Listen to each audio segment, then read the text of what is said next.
Bonjour à tous. Là, je vais corriger les 4 exercices sur la représentation de la vitesse. Alors, le premier exercice s'intitule Valeur, direction et sens. Et on a 4 vitesses d'objets, donc un objet A, un objet B, un objet C et un objet T, qui ont été représentés donc sous la forme d'une flèche à un instant précis. Et on nous dit que la longueur des segments fléchés, donc la longueur des flèches, elle est proportionnelle à la valeur de la vitesse. Et à l'instant représenté, on se demande quels objets ont la même direction. Donc pour l'objet A, eh bien, on voit que la direction est verticale. Pour l'objet B, la direction est horizontale. Pour l'objet C, la direction sera verticale. Et pour l'objet D, la direction est verticale. Donc on a 3 objets qui ont la même direction, donc les objets A, C et D qui ont une direction verticale. Quels objets ont le même sens de déplacement? Donc pour l'objet A, on va vers le bas. Pour l'objet B, on va vers la gauche. Pour l'objet C, on va vers le haut. Et pour l'objet D, on va bien vers le bas. Donc on a 2 objets qui ont le même sens, c'est A et D, qui vont tous les deux vers le bas. Quels objets vont avoir la même valeur de vitesse? Alors on nous dit dans l'énoncé que les longueurs des segments fléchés elles sont proportionnelles aux valeurs des vitesses. Ce qui veut dire que si 2 flèches ont même longueur, ça veut dire que la valeur de la vitesse sera la même. Et donc on peut constater que la longueur du segment A, c'est la longueur du segment B, la longueur de la flèche de l'objet A, eh bien c'est la même longueur, on retrouve cette longueur pour la flèche de l'objet B et on retrouve cette longueur pour la flèche de l'objet C. Donc on en déduit que les objets A, B et C ont la même valeur de vitesse. Et c'est pas parce qu'ils ont la même valeur de vitesse qu'ils vont aller dans la même direction ou dans le même sens.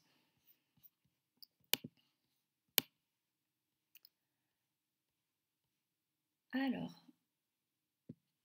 le deuxième exercice, c'est sur la représentation des vitesses. On te demande de représenter la vitesse d'un objet à un instant bien précis dans les conditions suivantes. Donc on s'intéresse à un mouvement horizontal qui va de la gauche vers la droite. On te dit que la valeur de la vitesse elle est de 25 mètres par seconde et on te demande de choisir une échelle qui est de 1 cm pour 10 mètres par seconde. Donc pour représenter une vitesse, tu sais que tu vas devoir représenter la vitesse par un segment fléché, donc par une flèche. Cette flèche va avoir une direction, donc la direction elle t'est donnée, elle sera horizontale. Et son sens, il t'est également donné puisqu'on dit qu'on va de la gauche vers la droite, donc ça sera vers la droite. Pour la longueur de la flèche, eh bien, ça va être à toi de la déterminer. On te dit que 1 cm, ça va représenter 10 mètres par seconde. Donc tu peux en déduire facilement que 2 cm, ça va représenter 20 mètres par seconde. Donc 2,5 cm, ça représentera bien 25 mètres par seconde.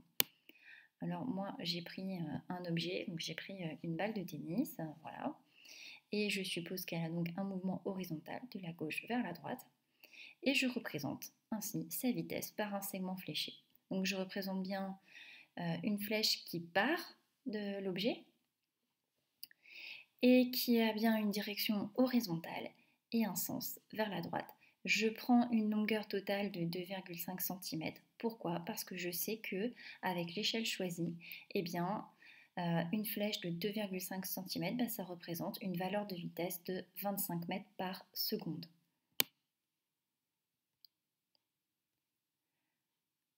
Et on te demande de représenter également la vitesse d'un objet. Donc le mouvement, c'est une chute verticale d'un objet. La valeur de la vitesse, c'est 10 mètres par seconde et l'échelle choisie, c'est 1 cm pour 5 mètres par seconde. Alors, une chute verticale d'un objet, la direction, c'est verticale. Comme c'est une chute, ça sera vers le bas. Et pourquoi j'ai fait une flèche d'une longueur de 2 cm? Eh bien parce que l'échelle, on te dit que 1 cm, ça représente 5 mètres par seconde. Donc 2 fois plus, ça représentera une vitesse 2 fois plus importante, à savoir 10 mètres par seconde. Donc je suis toujours partie sur une balle de tennis qui tombe. Et pareil, je pars, je dois faire ma flèche qui commence du centre de l'objet.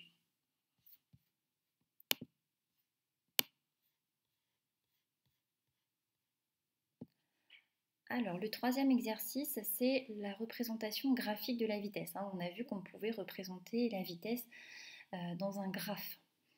Et donc, sur ce graphe, tu vois la vitesse d'un objet en mètres par seconde en fonction du temps exprimé en secondes. Et on te demande est-ce que le mouvement est uniforme, et on te demande également de justifier. Alors, si le mouvement est uniforme, qu'est-ce que ça veut dire? Ça veut dire que la vitesse, elle est constante au cours du temps. Or là, tu ne vois pas que la vitesse est constante au cours du temps. Non. Au contraire, tu vois que la vitesse augmente au cours du temps. Par exemple, pour 2 secondes, elle vaut à peu près 3 mètres par seconde. Mais si tu te places à 4 secondes, elle est un petit peu inférieure à 5,5 mètres par seconde. Donc la vitesse augmente en fonction du temps. Donc il ne s'agit pas d'un mouvement uniforme. Donc le mouvement n'est pas uniforme puisque la valeur de la vitesse augmente avec le temps. La vitesse n'est pas constante avec le temps.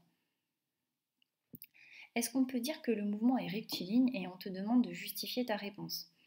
Donc ça, il faut bien voir que c'est une question qui peut être un petit peu piège. Certains vont dire bah oui, évidemment, mais pas du tout. Au fond, on ne peut pas parler, on ne peut pas savoir si le mouvement est rectiligne quand on a un tel graphe. Quand on a un tel graphe, on a la vitesse de l'objet en fonction du temps. On n'a pas du tout de renseignements sur la trajectoire de l'objet. Donc on ne peut pas savoir si le mouvement est rectiligne ou non. Donc j'ai mis ce graphe ne renseigne pas sur la trajectoire de l'objet. Donc je ne sais pas si le mouvement est rectiligne.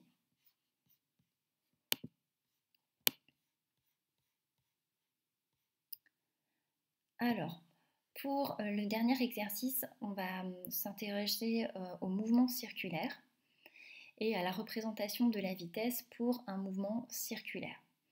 Donc le mouvement circulaire d'un objet est représenté ci-contre. Donc on a ici en gros la trajectoire de l'objet, qui est un cercle, et on a représenté ici la vitesse à un instant donné. Et on te demande de représenter la vitesse de l'objet, et bien on a deux autres endroits. La représentation de la vitesse pour les mouvements circulaires, elle est un petit peu plus difficile. Je te dis, il faut toujours être tangent à la trajectoire, c'est-à-dire être au plus près de la trajectoire. Alors j'ai pris deux exemples. J'ai pris, on va dire, en haut du cercle. Donc on sera ainsi tangent à la trajectoire. Et puis j'ai pris un autre endroit et on sera tangent ici, comme ceci, à la trajectoire. Alors, c'est pas évident de représenter la tangente à un cercle. Bon, pour toi, ça sera au plus près. Surtout, ce qu'on ne veut pas voir, c'est voir des représentations comme ceci. C'est-à-dire, au lieu de faire un segment fléché, c'est de faire une flèche mais qui tourne. Et ça sera faux.